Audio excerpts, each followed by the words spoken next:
నమస్తే అండి, నేను మీ డాక్టర్ ప్రశాంత్ తోట ఫ్రమ్ హోమియో టైమ్స్. ఇవాళ నేను మీకు ఒక ఇంట్రెస్టింగ్ ఇన్సిడెంట్ గురించి షేర్ చేయాలనుకుంటున్నాను. బేసిక్గా ఒక 2 to 3 days బ్యాక్ నేను ఒక హోమియో స్టోర్ దగ్గరికి వెళ్ళినప్పుడు అక్కడ ఒక పేషెంట్ని అబ్జర్వ్ చేశాను అనమాట. అతను ఈ syzygium and gymnema mother tinctures 450 ml bottles తీసుకుంటా ఉన్నాడు. నేను అడిగాను అనమాట అతన్ని, ఎందుకు అంత క్వాంటిటీ ఆఫ్ మెడిసిన్ అనేది తీసుకుంటున్నారు అంటే అతను చెప్పిన సమాధానం, బేసిక్గా అతనికి నేను డాక్టర్ అని తెలియదు, ఇది నేను 20 years నుంచి వాడుతున్నాను సార్, షుగర్కి చాలా బాగా పనిచేస్తుంది, అసలు మేము ఇంగ్లీష్ మెడిసిన్సే వాడాము అని చెప్పి చాలా గర్వంగా చెప్తా ఉన్నాడు అనమాట అతను.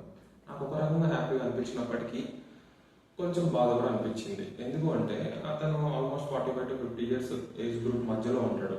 20 years నుంచి ఈ లిక్విడ్ మెడిసిన్ అనేది వాడుతూ ఉన్నాడు. ఎవరు చెప్పారు మీకు ఈ మెడిసిన్స్ వాడమని అని చెప్తే, ఈ స్టోర్ సంబంధించిన వాళ్ళే మాకు ఇచ్చారు, ఇట్లా షుగర్ ఉందని చెప్తే అని చెప్పేసి చెప్తా ఉన్నాడు అనమాట.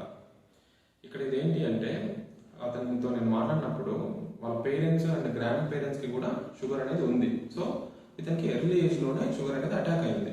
హెరిడిటరీ కండిషన్ కాబట్టి, అంటే వంశపారంపర్యంగా ఈ యొక్క కండిషన్ అనేది నెక్స్ట్ జనరేషన్స్కి పాస్ అవుతూ ఉంటుంది. ఇలాంటి కొన్ని conditions like sugar, BP, thyroid ఇవన్నీ కూడా వంశపారంపర్యంగా మన నెక్స్ట్ జనరేషన్కి క్యారీ ఫార్వర్డ్ అవుతాయి అన్నమాట.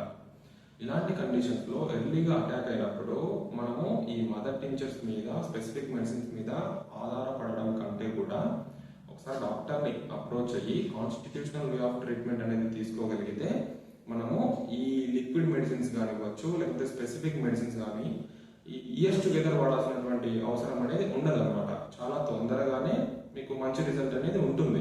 అండ్ మీరు నెక్స్ట్ జనరేషన్కి కూడా ఈ యొక్క టెండెన్సీని పాస్ ఆన్ చేయకుండా కాపాడుకోవచ్చు అనమాట.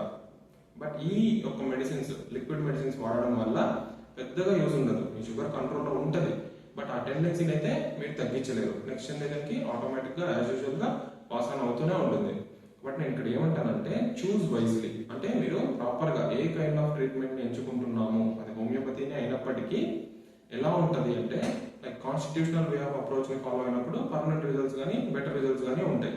ఈవెన్ నెక్స్ట్ జనరేషన్కి పాస్ ఆన్ అవ్వకుండా కూడా చేసుకోవడానికి అవకాశాలు ఉంటాయి.